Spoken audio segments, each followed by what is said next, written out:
আসসালামু আলাইকুম রহমতুল্লাহি বরকাতু। Welcome back to my daily blog. কেমন আছেন আপনারা সবাই? আশা করি সবাই ভালো আছেন।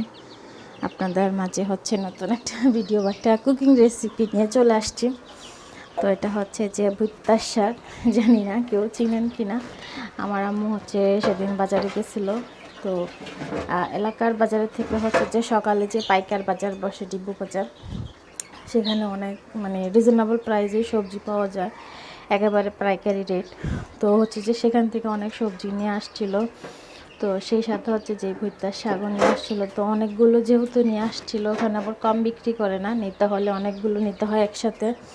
তো আম্মু হচ্ছে অনেকগুলো শাকই নিয়ে আসছিল। দেন হচ্ছে আবার নানু অসুস্থ হয়ে গেছে, আম্মু চলে গেছে।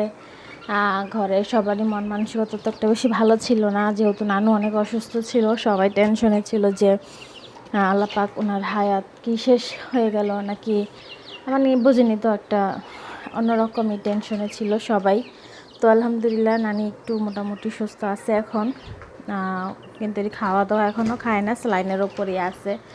তো সবাই দোয়া করবেন আমার নানুর জন্য। তো সেক্ষেত্রে হচ্ছে যে আর শাকগুলো খাওয়া হয়নি। তো শাকগুলো দেন হচ্ছে যে আবার ডাল বেটে খুব সুন্দর করে একটা বড়া বানিয়ে নিচ্ছি, খেতে খুব মজা হয়েছিল। সো আল্লাহ হাফেজ।